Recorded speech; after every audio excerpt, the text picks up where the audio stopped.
Hey everyone, 𝗂𝗁𝗡𝗏 here, and today I have another nail art tutorial for you. It's based off of the movie Jaws. Yes, I was inspired by wanting something that was summer but horror, so I remember I had some MoYou London plates and I wanted to kind of give them a whirl and see how they stamped. So if you like these kind of videos, don't forget to like, comment, subscribe, and let's get started.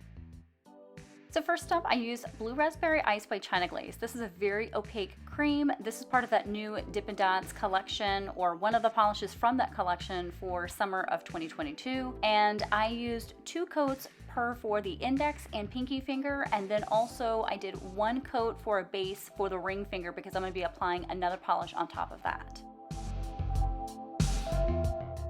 Next, I used Blueberry Blast. This is Maniology's own nail lacquer. Now, I have to say, this actually was not bad. It did get opaque in 3 coats, what you can get opaque with a jelly formulation. This is a sheer blue polish. However, I wanted to use this because I wanted to give the illusion that I'm going to be using this with like water, so that's why I went after this look. And you'll see that later on exactly what I do with it with a jelly sandwich. And then for the ring finger, I chose Under the Sea by Polish for Days. This is a beautiful glass flex / flaky. It has this beautiful jewel tone and a jelly base. Now, I did apply this with 2 coats over the Blue Raspberry Ice, only to kind of add a little extra depth and dimension to kind of help this polish out, because even with 3 coats, it felt like it just wasn't deep enough for what I wanted in the look that I was going for. Not the fault of the polish at all. And then once the polish was completely dried, I can then go ahead and apply my glitter grabber. This is just to kind of help smooth out those flakies because they can be a little bit bumpy. And the staple plate I'll be using today is going to be the Jaws Collection 01 plate from MoYou London. Here I'm going in with Bam White, and I want to have this reflection of the water. So I'm going to use Bam White because I'm going to be doing a somewhat jelly sandwich, but not full jelly sandwich, if that makes any sense. So here I'm stamping it on the index finger, and I'm going to just pat everything down, and then I'm going to lightly float the Blueberry Blast by Maniology on top of this to kind of give the illusion of water. Now, I know that I had a deeper color, but that's okay. After that, I'm going to go in with Fireside after this heart. Now, I do need to deepen up this heart. So what I'm doing is basically just going back over it again, just to kind of deepen it up, because I will say with these plates, they seemed like they were a little bit shallow. Like they weren't etched fully correctly. I don't know if it was something with the manufacturer. It was just kind of a bummer, honestly. But then now I'm going to go in with my sticky base coat, a light coat, wait about a minute, and then I can go ahead and stamp this down. And now the heart looks like it's nice and opaque.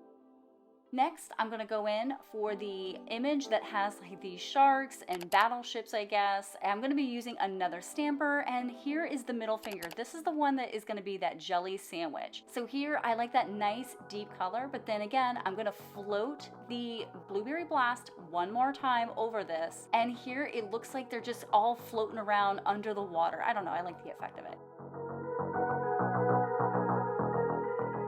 Now I'm going to go in with my straight up black, and here is where the jaw shark is hugging, or I guess we're just going to call it hugging, the orca boat. And then I'm going to be using Storm Cloud, which is the dark grayish kind of color, back with Fireside, and again with the Bam White to be for the bottom of the shark. And then I went in with Greyjoy for the Great White's top piece, I guess you could say.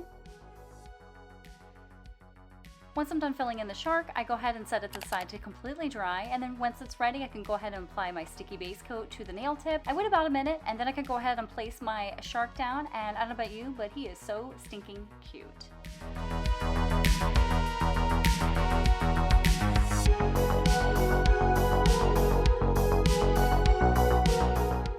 So now I'm going to go after this cute shark in the Life Preserver ring with the straight up black, and I'm going to be using the sticky stamper instead to my 2-in-1. And for this reason is because the fact that these plates were not etched very well at all, and unfortunately, so with that I used the sticky stamper, and then I could finally get a somewhat decent pickup. Here I'm using Bam White, the Fireside, and then the Greyjoy to fill in the shark one more time, and then from there I'm going to create a decal. So with this I'm using my Wet n Wild regular top coat. This stuff is great for making decals.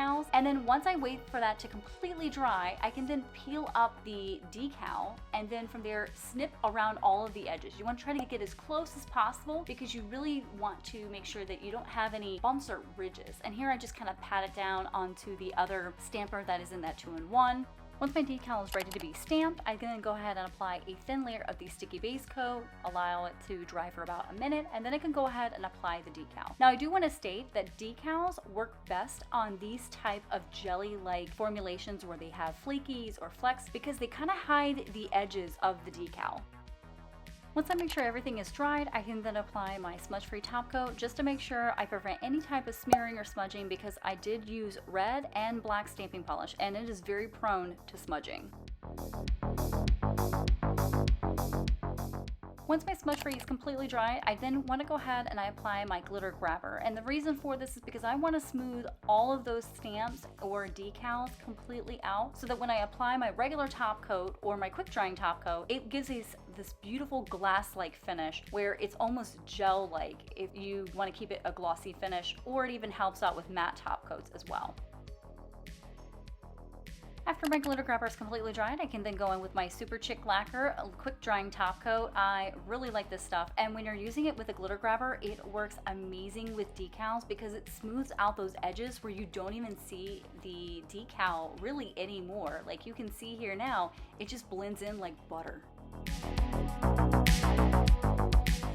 And here they are as a glossy finish. They look absolutely great. The Polished Days looks stunning when it is glossy, but then again, I also like things matte, and you know, I couldn't resist. But I do want to state everything that I use, I will link down below, down in the description box. But I am curious, do you like horror summertime films? Did you like Jaws? I don't know. Let me know down below. If you are interested, go ahead and like, comment, subscribe, join the Chills crew, and if you watch the full video, leave me a shark emoji in the comments. Until then, take care and stay chilly.